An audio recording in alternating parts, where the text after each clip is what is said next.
আল্লাহ তাবারক ওয়া তাআলা আমাদেরকে বানানোর পরে আল্লাহই জানে আমাদেরকে কোন পথে চললে আমাদের ভালো। এটা আল্লাহ যত জানে, দুনিয়ার কেউ জানে না, ঠিক কিনা বলেন? আমি 2000 সালে যখন হজ করতে গেছি, যাওয়ার পরে মদিনা শরীফে গেছি। মদিনা শরীফ যাওয়ার পরে আমি একটা ঘড়ি কিনবো চিন্তা করলাম, ঘড়ি, হাত ঘড়ি। তো দোকানদারকে বললাম, ভাই একটা ভালো দেখে ঘড়ি দেবেন, বাঙালি সেলসম্যান। তো উনি আমাকে বললো যে হুজুর কোনটা নেবেন, সাবি দেউন না আমার অটোমেটিক? আমি কই ভাই সাবিটা কি আর অটোমেটিক কি? অটোমেটিক করে সাবি টাবি দেওয়া লাগবে না, যতদিন চলে চলে, ব্যাটারি শেষ হলে ব্যাটারি বদলাইবেন, কপাল ভালো থাকলে অনেক দিন চলবো, না হলে এমন হচ্ছে বাদ হয়ে যেতে পারি, ওয়ান টাইমের মতো। আমি সাবিটা ওইটা হুজুর সুবিধা, আপনার দিনে একবার সাবি দিবেন, এটা যদি টাইম মতো মিল করে চালাইতেন পারেন তাহলে মোটামুটি এটা চল। তাই আমি বললাম ভাই একটা সাবি টাবি টাইম মতো দাও না, এটা ঝামেলা থাক, অটোমেটিক টাইমে। তো অটোমেটিক যেটা অটো, এটা দিয়ে দিছে। আমি তো ওর পরে চিন্তা করলাম যে এই একটা ঘড়ি, এখন এটা 12 ঘন্টা 24 ঘন্টায় একবার আপনি চাবি দেওয়া লাগবে, নাহলে বন্ধ হয়ে যাবে। এটা ঘড়ি যিনি বানাইছেন তিনি এটা নিয়ম করে দিছে, এটার মেয়াদ হলো 24 ঘন্টা। এটার ভিতরে যে জুয়েলগুলো ফিট করা আছে, এটার ভিতরে এরকম সাক্ষীর মতো দেখবেন, আগিলা দিনের ঘড়ির ভিতরে দেখবেন এরকম গোল গোল সাক্ষীর মতো কেফরি গাড়া এরকম আছে। এটা আপনি যখন শক্ত করে চাবি দেবেন, এটা 24 ঘন্টা পরে অটোমেটিক এটা স্লো হয়ে যাবে অথবা বন্ধ হয়ে যাবে। তা আমি তখন চিন্তা করলাম, আরে সামান্য একটা ঘড়ি, এই ঘড়িটারে 24 ঘন্টা একবার চাবিটা দিলে ঘড়িটা নষ্ট হয়ে যায়।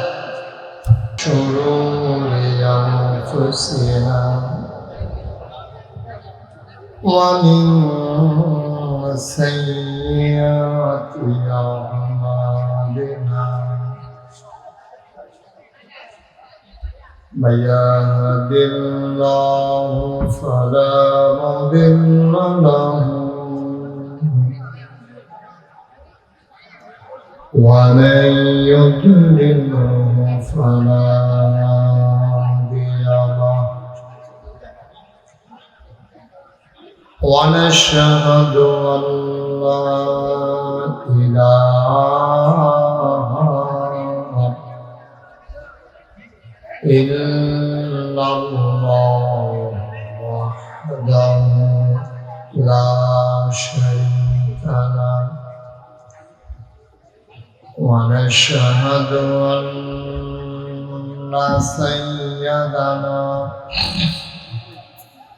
وحبيبنا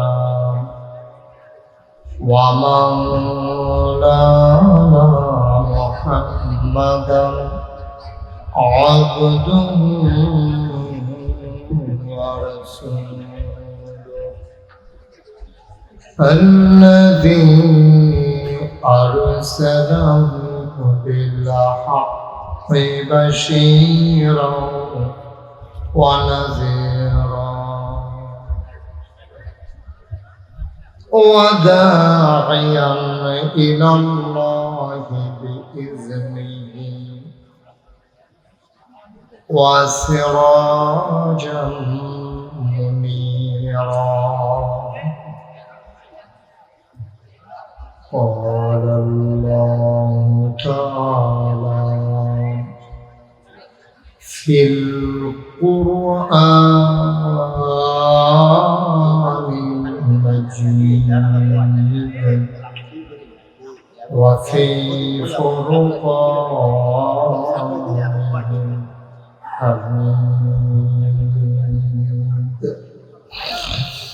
সবাই পড়ো أعوذ بالله من الشيطان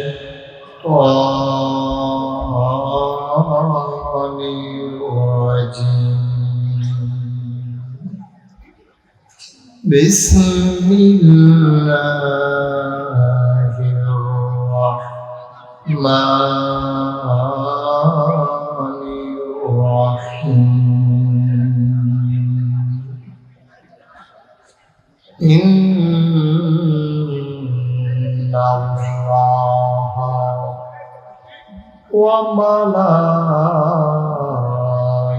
وملائكته يصلون على النبي يا أيها الذين آمنوا صلوا عليه وسلموا تسليما اللهم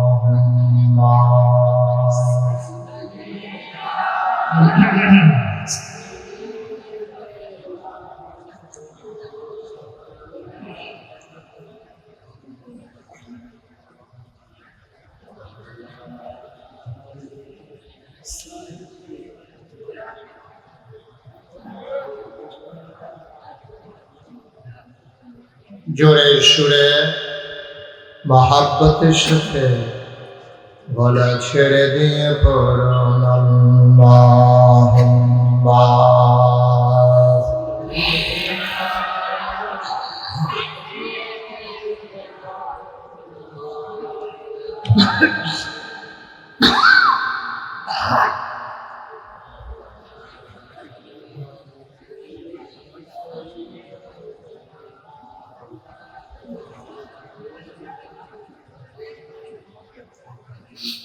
জীবন যদি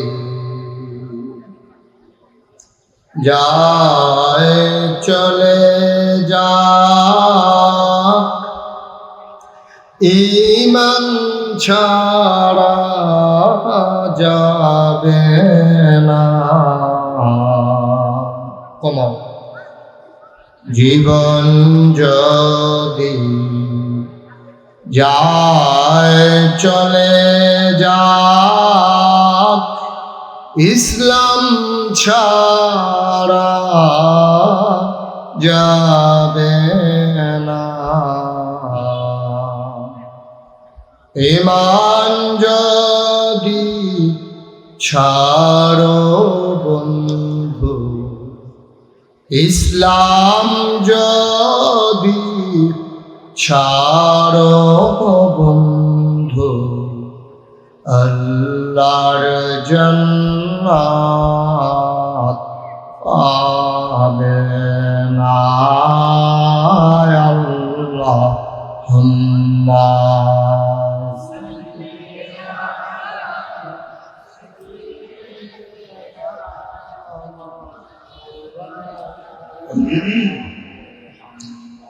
وعلى آله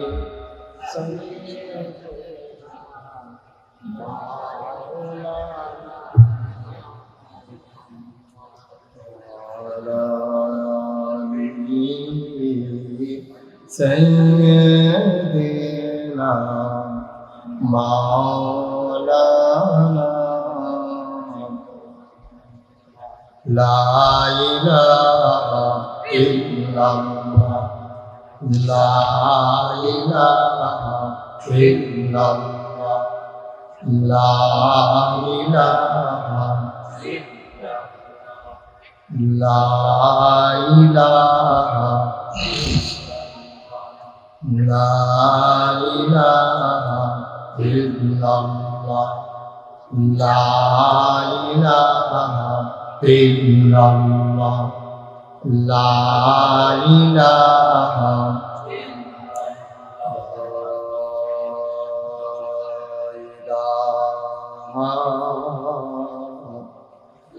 إلا الله محمد رسول الله صلى الله عليه وسلم اللهم صل وسلم وبارك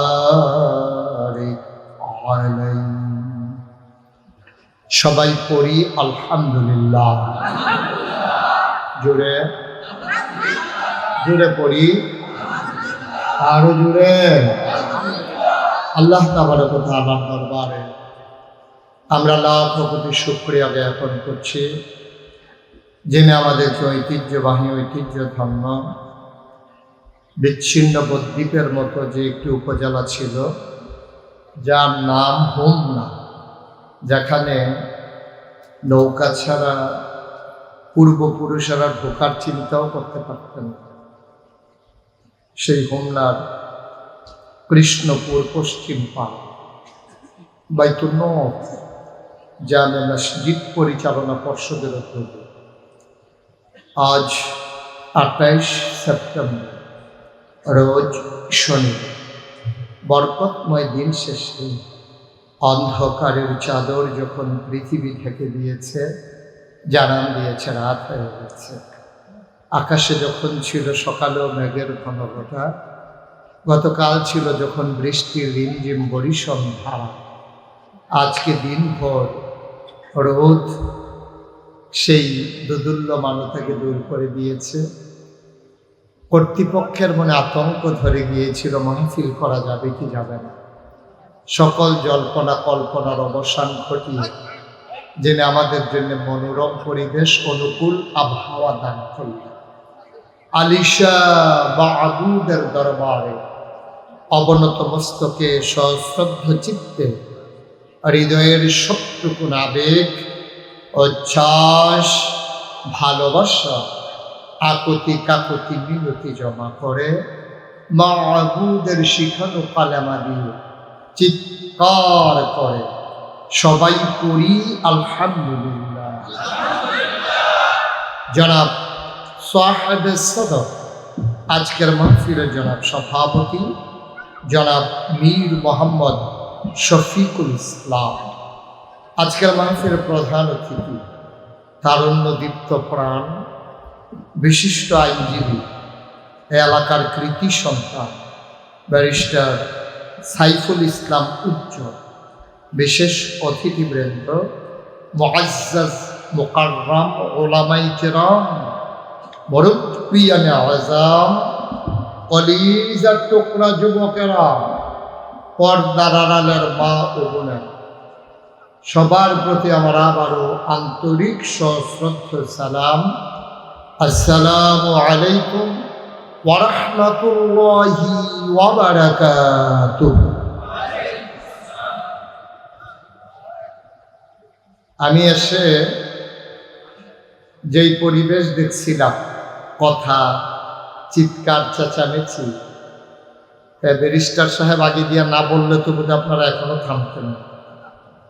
যাই হোক, এখন একটা অনুকূল পরিবেশ আছে। মঞ্চে যারা আছেন চেয়ারগুলো একটু ঘুরাই দেন আমার দিকে, যেন আমাকে দেখতে আপনাদের সুবিধা। আর একটু কোনাকুনি করে দেন এটা। আপনারা না, ক্যামেরা বন্ধ করা যাবে না। এই ক্যামেরার মাধ্যমে গোটা বিশ্বে কথা ছড়িয়ে যাচ্ছে, কথা বুঝতে হবে। আপনারা যারা সামনে আছেন একটু বসেন, ক্যামেরা বন্ধ করা যাবে না, তার মাধ্যমে গোটা বিশ্বে কথা ছড়িয়ে যাচ্ছে। সুতরাং আপনাদের মাহফিলের উসিলায় গোটা পৃথিবীর মানুষ ওয়াজ শুনতে পারে, আপনার তো ভাগ্যবান। এই যে কৃষ্ণপুর বলছি যে এটা শুনে ফেলছে আমেরিকা থেকে, আপনারা হোমনার কৃষ্ণপুরকে আড়াইশিং রোড আমেরিকা তারা বেড়াইছেন না লইল, যার সান্দা করছে কত আপনার। সুতরাং এই ব্যারিস্টার সাহেবের চেয়ারটা একটু ঘুরাই দেন, কোনাকুনি করে দেন, এই তাইলে সাহেব করে সুবিধা হবে। জি জি, সবাই পড়েন আমিন। দয়া করে একটা কথাও কেউ কইেন না, চুপ করে কথা শুনতে হবে। মঞ্চে যারা আছেন ব্যারিস্টার সাহেব অনেকেই ইশারা দিচ্ছে, তো আর ইশারা দেওয়ার কোনো ইশারা শেষ, একেবারে পিন পতন নিস্তব্ধতার মাঝে কথা হবে, শুধু আমার দিকে তাকিয়ে থাকবে। কর্তৃপক্ষ যথেষ্ট আয়োজন করেছে, কিন্তু আপনারা প্যান্ডেল ঘুরিয়ে আজকে অনেক লোক দাঁড়িয়ে আজকের আয়োজনকে কানায় কানায় পূর্ণ করে মুচ্ছে পড়া ভিড়ে পরিণত করেছে। আজকের মাহফিল তাদের আয়োজন অনুযায়ী জনসমুদ্রে পরিণত করে নিয়েছেন। এজন্যে আমরা দূর দূর থেকে যারা ছুটে এসেছেন, আমরা এলাকাবাসীর দায়িত্ব হলো তাদেরকে একটু সহযোগিতা করা। তাদেরকে আপনি যদি সহযোগিতা না করেন, তাইলে তিনি যেহেতু দূর থেকে কষ্ট করে আসলেন, উনি তো কথা শুনতে পারবেন না। দয়া করে আমরা এদিক সেদিক তাকাবো না, কেউ কথা বলবো না। যারা হাতে ধরে রেখেছেন, না রেকর্ড হচ্ছে না আপনি শুনতে পাচ্ছেন, দয়া করে মোবাইলগুলো বন্ধ করেন।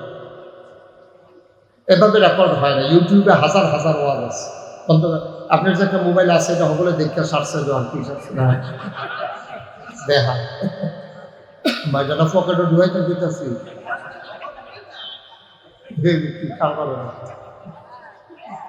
সবার মোবাইল বন্ধ। এই ছেলে বন্ধ করো মোবাইল, একটা মোবাইলও চলবে না। এই যে মোবাইলগুলো বন্ধ করো। আপনারা তো কথাও শুনতে পারতেছেন না, একবার স্যার মোবাইলের দিকে, একবার স্যার আমার দিকে, তো কিছু হয়েছে না। ওয়াজ শুনলেন না রেকর্ড করলেন। ইউটিউবে তো যেই ওয়াজ আছে, আপনার বাঁচলে কয় বছর বাঁচবেন, দেখবেন আপনি মোটরে ঘুরে গেছেন তো ওয়াজ বাহিনী লাভ কি, অনেক ওয়াজ আছে ইউটিউবে। জি, দয়া করে একটু সহযোগিতা করুন। এই ছেলে বন্ধ করো মোবাইল। জি, আমরা শুরু করি ইনশাআল্লাহ। বলেন আলহামদুলিল্লাহ, বলেন সুবহানাল্লাহ, বলেন আল্লাহু আকবার। শুকরিয়া আদায় করলাম কার? করবকার, করে যাব কার? লস না লাভ, কম না বেশি? প্রমাণ আছে নাকি নাই? আমার আল্লাহ রাব্বুল আলামিন কোরআনুল কারীমে কত সুন্দর করে ওয়াজ করে দিলেন। আল্লাহ বলেন লা ইন শাকারতুম লা আযীদান্নাকুম। ও দুনিয়ার মানুষ, নিয়ামত পেয়ে যদি শুকরিয়া আদায় করবে, যেই নিয়ামত পেয়ে শুকরিয়া আদায় করবে, শুকরিয়া আদায়ের কারণে ওই নিয়ামত আমার আল্লাহ আরো বহুত গুণে বাড়িয়ে দেবেন। বলেন সুবহানাল্লাহ। বন্ধুরা আমার, ভাইরা আমার, আল্লাহ রাব্বুল আলামিন এই দুনিয়ার ভিতরে আপনাকে আমাকে আমাদেরকে মানুষ করে বানানোর পরে এমনি এমনি আল্লাহ ছেড়ে দেন নাই। কোন পথে গেলে জান্নাত, কোন পথে গেলে জাহান্নাম, কোন পথে গেলে লাভ আর কোন পথে গেলে লোকসান, কোন পথে ভালো, কোন পথে মন্দ, কোন পথে কল্যাণ, কোন পথে অকল্যাণ, কোন পথে শিরক বেদাত, কোন পথে তাওহীদ রিসালাত, কোন পথে কুফর আর কোন পথে ইসলাম জানানোর জন্য যুগে যুগে আমার আল্লাহ আমাদের জন্য নবী এবং রাসূল পাঠাইছেন। বলেন সুবহানাল্লাহ। সবাই বলবেন না? জুড়ে বলেন।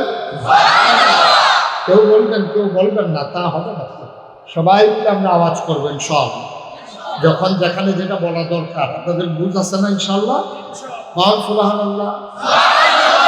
আর আওয়াজ নাই।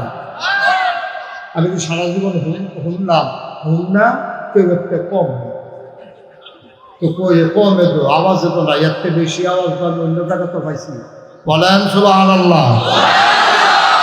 কি হইছে তাও তো উনি তো কইছে, কইতেন না, কই যাবে।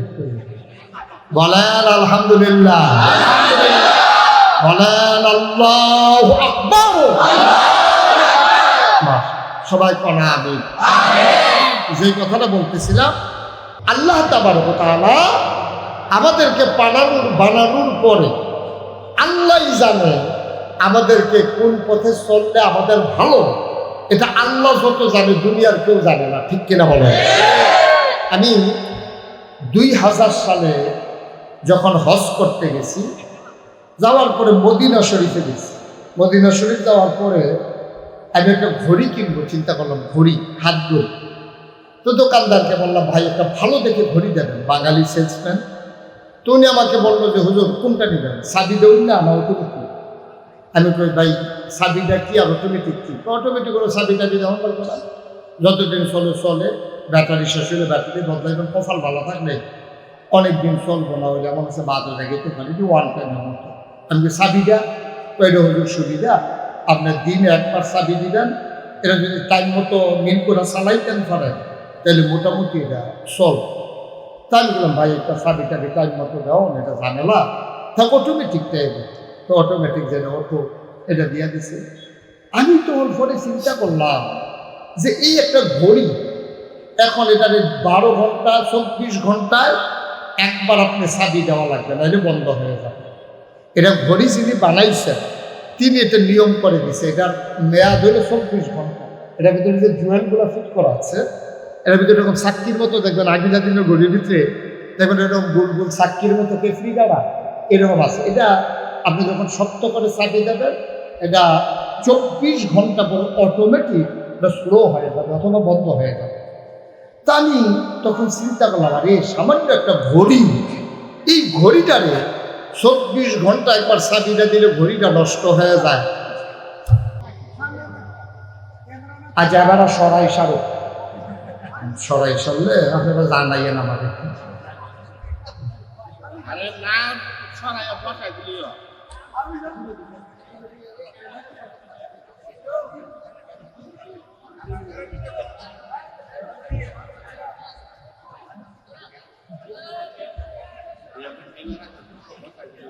আপনি কি মাহফিল শেষ পর্যন্ত এইটাই করবেন?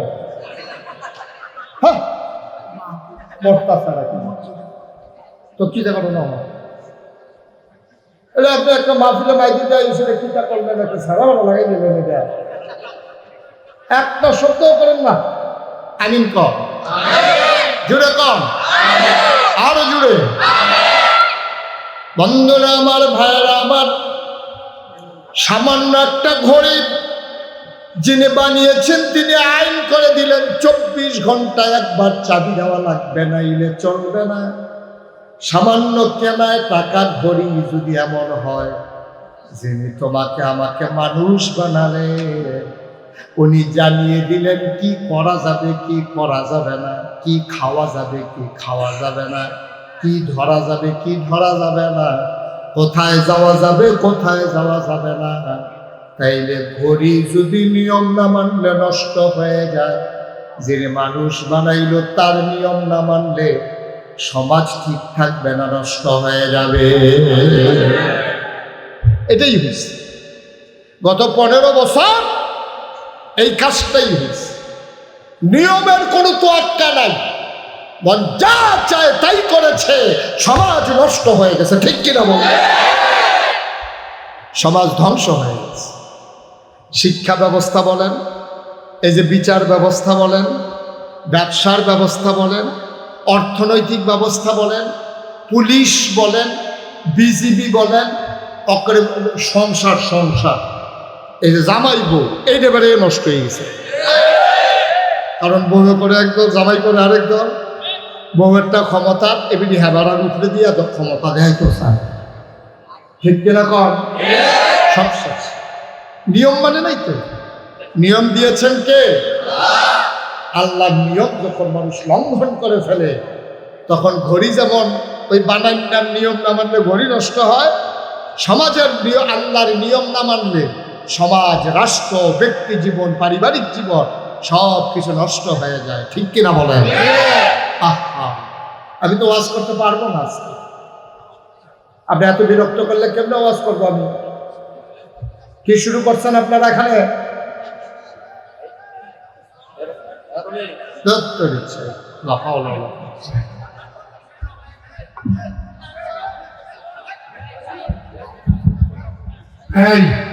তোমরা একটু সহযোগ করে বলবো না কিনা? আমি বলবো এই জায়গাটা খালি করো। এরপরে আর একটা শব্দ শুনতে চাই না আমি, একটা আওয়াজ না। হুজুর মাহফিল করবেন, একটা আওয়াজ যদি শুনে তো আমি নেমে আসবো বললাম। একদম চোখ। আপনারা এই যে ওনারা যে একটু পরে পরে সরাইতে আসছেন, আওয়াজটা তো এখানেই হয়। এই জায়গাটা খালি করেন। দায়িত্ব পালন করা লাগবে না ভাই, যার যার উপর চিন্তা তেতে করেন। এখানে বসে পড়েন সব। তোমরা ওনারা সরাই দাও, তোমরা আবার আগাই দাও। বসো, সবাই বসো।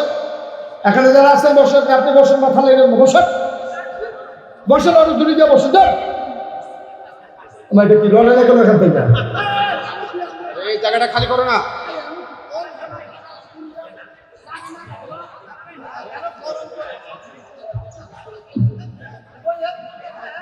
এই জায়গাটা সরাই দেন, খালি করো। একদম খালি করো। এখানে থাকতে হলে বসতে হবে। একবার এখানে যাও, দাঁড়া যাও। ওইটা পেছনে গিয়ে দাঁড়াও, দাঁড়াইতে হলে পেছনে। যারা দাঁড়াবো পেছনে যাও। এটা সুন্দর হয়েছে। এখানে থাকতে হলে দাঁড়াই বসতে হবে। এই বাসার এদিকে সব ছাড়াও, কেউ কোনো কথা বলবে না, দয়া করে একদম চুপ থাকবেন। জি আলহামদুলিল্লাহ, ঠিক আছে। আওয়াজ করলে তো দূর থেকে লোক দাওয়াত দিয়ে আনছেন, আমারটা বাদ দেন। আমি তো আজকে আওয়াজ না কথা বলে কত কিন্তু জানাই, যেটারা আইসে তারা দর ফাইতো না, একটু সুযোগ দেন। লোক একেবারে খুব বেশি হয়েছে তা না, নইলে একটু বেশি হয়েছে, দুটো হয়েছে। সবাই করা আমিন। আচ্ছা, ওকে, থ্যাংক ইউ। সবাই চুপ, একটু পিন কত নিস্তব্ধতার মাঝে কথা শুনে, তাহলে কিছু নিয়ে বাড়িতে যেতে পারবো আমরা ইনশাআল্লাহ। তাহলে কি রেজাল্ট দাঁড়াইলো? আমাদেরকে বানিয়েছেন কে? সবাই বলেন কে? তাহলে বিধান মানবো কার? নিয়ম মানবো কার? তাইলেই সুখ, তাইলেই শান্তি। এছাড়া আপনি যত কায়দা করেন, যত কৌশল করেন, সুখ নাই, শান্তি নেই। আল্লাহ তাবারক ওয়া তাআলা যেন কবুল করে, সবাই কোন আমিন। বন্ধুরা আমার, ভাইরা আমার, আমার আল্লাহ রাব্বুল আলামিন এবার মানুষ কোন পথে গেলে সুখ পাবে, কোন পথে গেলে শান্তি, মানুষকে জানানোর জন্য আল্লাহ তাবারক ওয়া তাআলা যুগে যুগে মানুষদের মাঝ থেকে যাচাই করে, বাছাই করে, করুণা করে, করে, মায়া করে একদল উত্তম চরিত্রের মানুষ, যাদের জীবনে গুনাহ নাই, গুনাহ হওয়ার সম্ভাবনাও নাই, এমন একদল মানুষ আমার আল্লাহ আমাদের জন্য নবী এবং রাসূল করে পাঠাইছেন। বলেন সুবহানাল্লাহ। নবীদেরকে পাঠাইছে, আমাদের বুঝ কম। আল্লাহ আমাদেরকে মহামূল্যবান তিনটা জিনিস দিছে শুধু আল্লাহকে চেনার জন্য। এক নম্বরে আকল, মোজ, বিবেচনা, ভালো মন্দ বুঝার ক্ষমতা। দুই নম্বরে কোরআনুল কারীম। তিন নম্বরে নবী মুহাম্মদুর রাসূলুল্লাহ সাল্লাল্লাহু আলাইহি ওয়াসাল্লাম। পৃথিবীতে আপনি যত বড় নেতা দেখেন, সব নেতা, পীর সাহেব, লাট সাহেব, ইমাম সাহেব, সবার দেখবেন একটা গোপন দিক আছে। এমন কোনো মানুষ নাই তার একটা গোপন দিক নাই, মানে গুনার দিক নাই। কম হোক বেশি হোক, আমাদের সবার কিন্তু গুনাহ আছে। তো আল্লাহ তাবারক ওয়া তাআলা নবী এবং রাসূল যাদেরকে পাঠাইলেন, তাদের ব্যাপারে ঘোষণা দিয়ে দিলেন, লাকাদ কানা লাকুম ফি রাসূলিল্লাহি উসওয়াতুন হাসানাহ। যিনি নবী, তোমাদের যিনি নবী পাঠাইলেন, তিনি হলেন মডেল, তিনি হচ্ছেন উসওয়াতুন হাসানাহ, তিনি হচ্ছেন তোমাদের জন্য আইডল, তিনি তোমাদের জন্য আইকন। তিনি শিখিয়ে দিয়ে গেছেন তোমার কেমন করে তোমার গোটা জিন্দেগি তুমি পরিচালনা করবা, সব নবী শিখিয়ে দিয়েছে। তো দুনিয়ার ভিতরে যত বড় নেতা হোক, মন্ত্রী হোক, এমপি হোক, কি কয় জানেন? যদি কোনো গোপন দোষ ধরা পড়ে, তখন দেখবেন যে মানুষটা আত্মহত্যা গেলা, ভাই এই আপনি দেখছেন, মাপ চাই, কেউ কাছে এটা কইয়েন না, আমার ইজ্জত থাকতো না। এটা আমরা করি না, কি করি না? কোনো গোপন কাজ করতে আপনি একজনের মনে করেন নর্মাল, আপনি একবার ফপ্পা গাছের ফপ্পা চুরি করতেন গেছে, আপনার আরেকবার দেখ খেলাইছে, আপনি দৌড় দিয়ে তারা তো দিয়েছেন, ভাই সিটটা থেকে তো তোর কত ইনকাম করছ, আমি না ওইলে একটা ফপ্পা ভাইরালাইছি, এই ওরা হারামো, আর জীবনে ইনকাম করতাম না, তুমি আর এটা কেউ কাছে কইও না, না সারছে এটা কোনে কি আছে, হ্যাঁ তো সাইজ করলো যা কইছে, তে আমার পয়সা না কইতাম কিন্তু জানাই রাখা দরকার আছে। তাহলে সবার কিন্তু একটা গোপন দিক আছে, যেটা গোপন রাখতে চান। আর নবীজির ব্যাপারে ব্যতিক্রমটা হলো এই, নবী করিম সাল্লাল্লাহু আলাইহি সাল্লাম সাহাবাদেরকে ডাইকা বলতেন, ভাই ও সাহাবারা, তোমরা আমার কোনো কিছু গোপন করো না। সুবহানাল্লাহ, সুবহানাল্লাহ। তোমরা আমার কোনো কিছু গোপন করো না, যা দেখো তাই বলে দিও, কারণ আমি যা করি, যা শুনি, যা সমর্থন করি, বাধা দিই না, সবটা ইসলাম, কারণ আমি হলাম আমি শরীয়ত প্রণেতা। সুবহানাল্লাহ বলবেন না? দেখেন পার্থক্যটা, দেখেন আমরা গোপন দিকগুলো গোপন রাখতে চাই, আর নবীজি বলছে যে আমার কোনো গোপন নাই।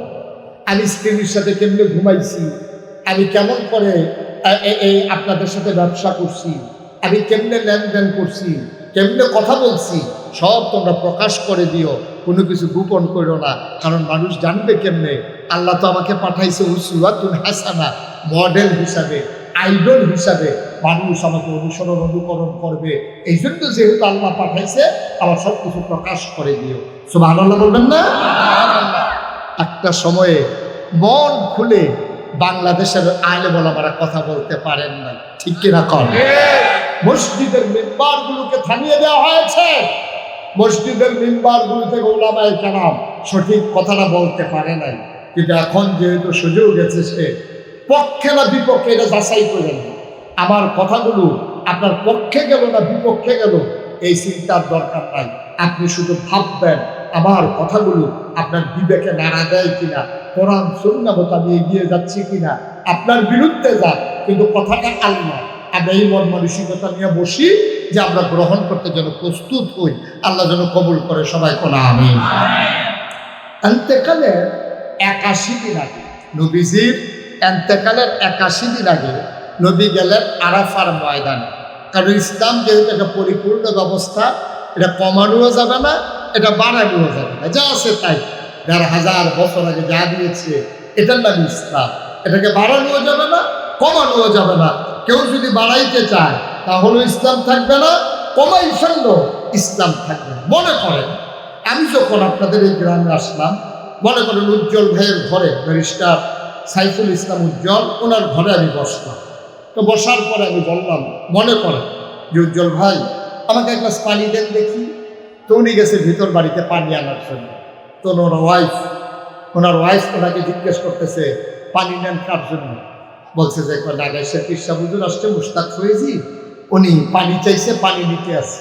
তো ওনার ওয়াইফ ওনারে ধমক দিছে, দেখ আপনি কোনো বুদ্ধি শুদ্ধি নাই, আপনি উনি কত দূর থেকে আসছে, মেহমান মানুষ, সারা বছর কি আমাদের এখানে আসে নাকি? জীবনে একবার আসছে, আর আসে না, না আসে।